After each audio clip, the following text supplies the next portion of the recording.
I think that applause was warranted. 2 days ago, we introduced him. I'll wait for the signal before the live stream starts.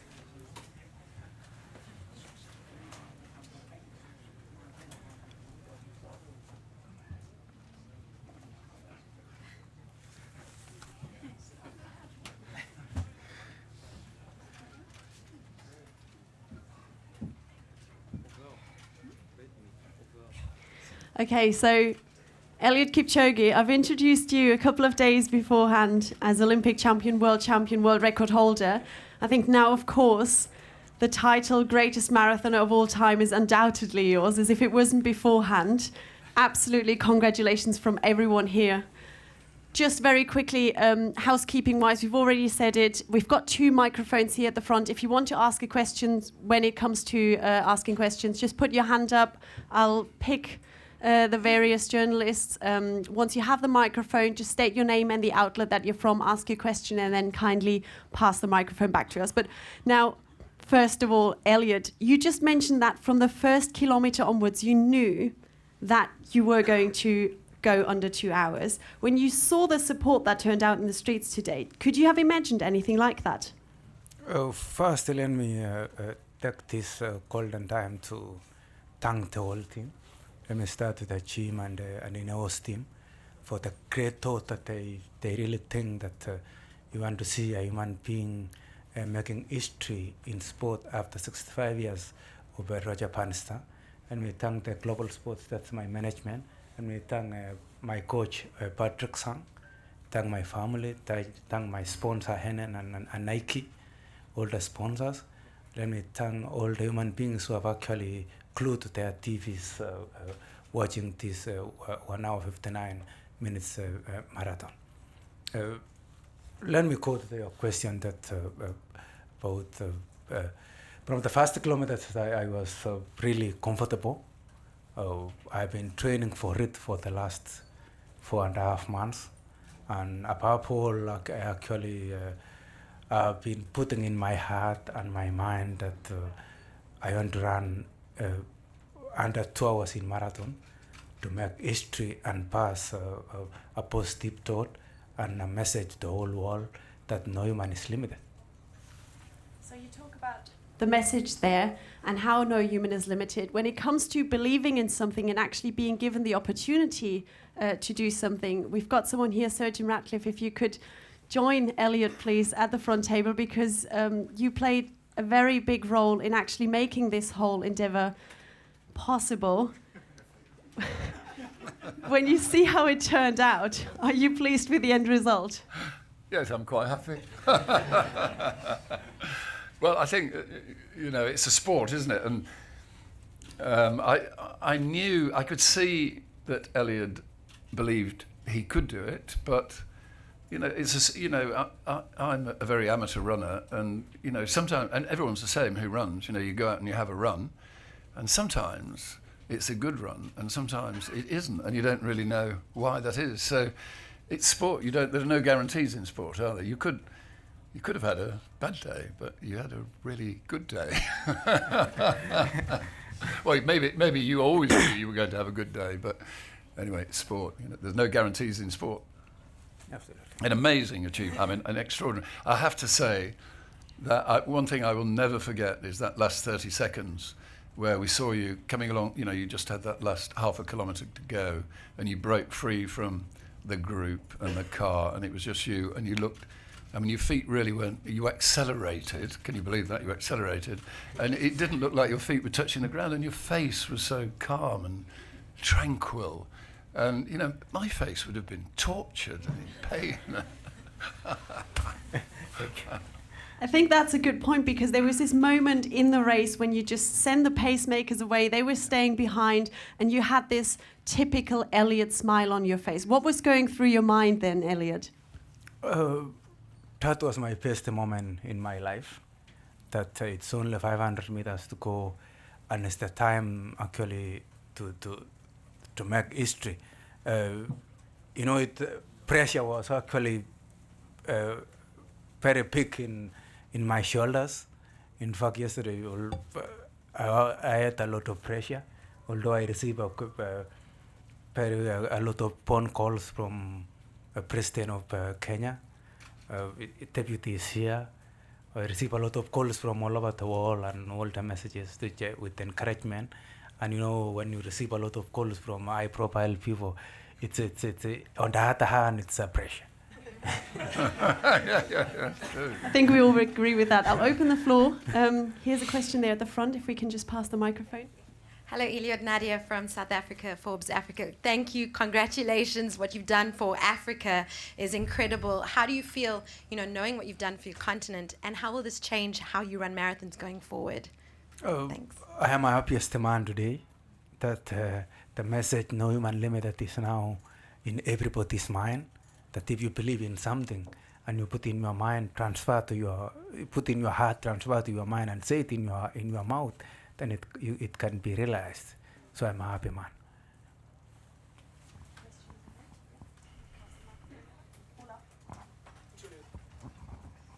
Hello, my name is Knut Okresek from the Daily Österreich here in Vienna. Congratulations. Was there any moment in this incredible run where you felt that this could not be possible to break this record? Because you ran so solid. For us, you looked like a machine. Not at all, but I was really calm and trying to maintain, to go with the pace, not to be crazy, not to be slow, but to follow the instructions and follow what the pacemakers were doing. So in my mind, actually, many things were going in. Will it happen? What will happen in 30 kilometers, 35, 40? But all in all, my mind was actually on running under 2 hours. So I had it was not 50-50, no. It was 90%. I'm Olaf Brockmann, Kronzeitung Vienna. What can you say about the pacemakers? Was it perfect? You have seen some mistakes, or was it just smooth and just perfect? They were really perfect. Yeah. Yes.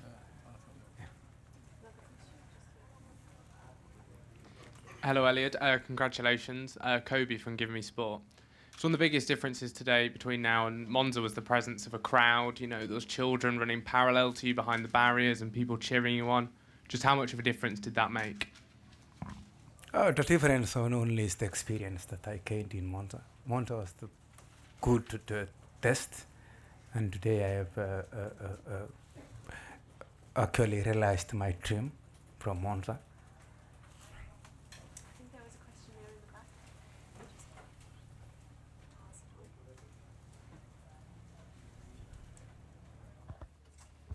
Yeah, Elias Makori from Kenya. Congratulations, Eliud, hongera. 2 quick questions. One, comparing your body, physio is here, Peter. Comparing your body after Monza and today, is there a difference in the way you're feeling? And secondly, millions of Kenyans were watching, easily the biggest audience after the World Cup. It's now bigger than the World Cup football final. What message do you have to the Kenyans back home who are supporting you? About the bodies that I can't remember how my body was on 6th of May 2017. But all in all, I'm feeling good. Let us talk about here. And about Kenyan cyclists, that I can say I'm happy to run under 2 hours and rally the whole world, not only Kenya but the whole world. Glued to their TVs, to their YouTube, to their Facebook pages, Twitter, and those who came here to witness it live. So I think actually sport is whereby you can unify people and sell a positive message to the whole world. There's the microphone already. Congratulations, Eliud. Muzungu Mkubwa, The New Yorker. The moment around halfway, you felt... It looked as if you were feeling a little bit uncomfortable for a little period. Is that true, or did you have a moment in the race where you felt a little bit uncomfortable around halfway? And if so, how did you prove resilient to that? It's untrue.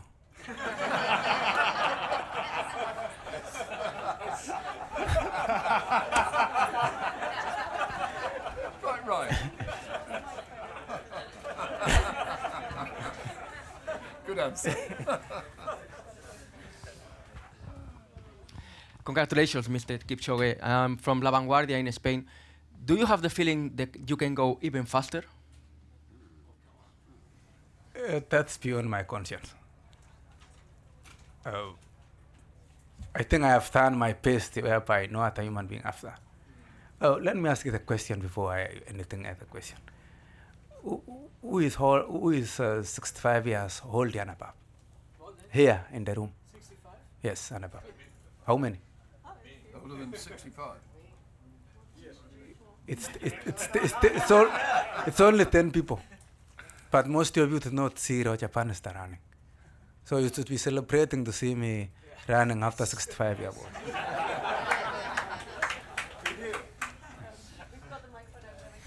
Question to Eliud, Cathal Dennehy and Runner's World. Two of the people you ran into the arms of after the finish line were Grace and Patrick Sang. Could you just tell us, I guess, what influence those two people have played both in your career and in your life?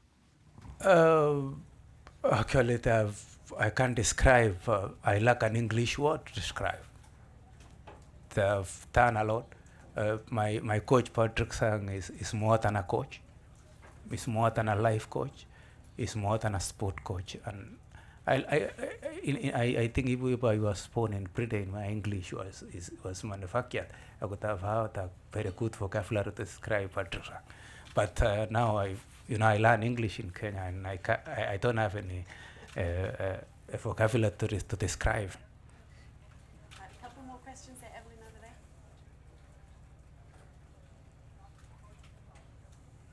Evelyn Water from Olympic Channel. Congratulations, Kipchoge. Do you now agree that you're one of the greatest marathoners of all time, or do you still want to hold back on that thought? I'm a believer of challenges, and a believer that if you climb one branch, you aim for the next branch. So I'm happy to be the great to run under 2 hours, but I don't know if I am the great one. You know, in Africa, I have come from Africa, and they say you can shape your hair alone. Somebody else can shape. You cannot be your own papa. You cannot get a machine and shape your hair. Somebody else can shape. So thank you for telling me I am the great one. Eliud, Neil Barker from SNTV and the Associated Press. On Thursday you said if you achieved this today, it would be the equivalent of man landing on the moon. So shall we be talking about you in the same breath as Neil Armstrong now for the rest of history? I think together we have gone to the moon, and now we are on Earth. That's what we are doing. Where would you place this in history, in the context beyond the sporting world? I think this is a big history, and it can be translated in a positive way and in another way. But all in all, is that what I'm trying to say is that all of us in the whole world, for the last 2 hours, we were in the moon, and after breaking the 2 hours, we are now on Earth. I think that's a couple more over there, maybe just here, and then we'll wrap it up slowly. Yeah. John Goodbody from the Sunday Times in London. Can you tell me, what time did you wake up this morning? How did you prepare this morning, and what did you have for breakfast? I slept last night at 9, and I had a good sleep up to about 3 o'clock. Then I just go to the toilet, and I didn't sleep again. Then I woke up 10 minutes to 5. And I think my hardest time is ever in my life is between 5 o'clock and 8:15. It's a good time. It was more 4 hours, but it was like 30 minutes. So I had oatmeal for breakfast. Sorry. Oatmeal. Yeah. Congratulations, Pimbal from Algemeen Dagblad. You say between 5 and 8:15, it was the hardest hours in your life. Yes. Can you describe those hours? Because I can't describe it. I can say it 4 hours like 30 minutes. So it was really fast, and I was nervous everywhere. I felt like I am a little bit weak and all those things. speaking of time wrapping up fast, I think we have to wrap it up now. Thank you so much. Thank you for letting us all be part of this. Thank you, Sir Jim, for making this happen. And I think we'll all be remembering this day for a very long time in our lives. So thank you very much. If you could all stay seated while we let Eliud leave, and then we will wrap it up here. Thank you very much. Thank you.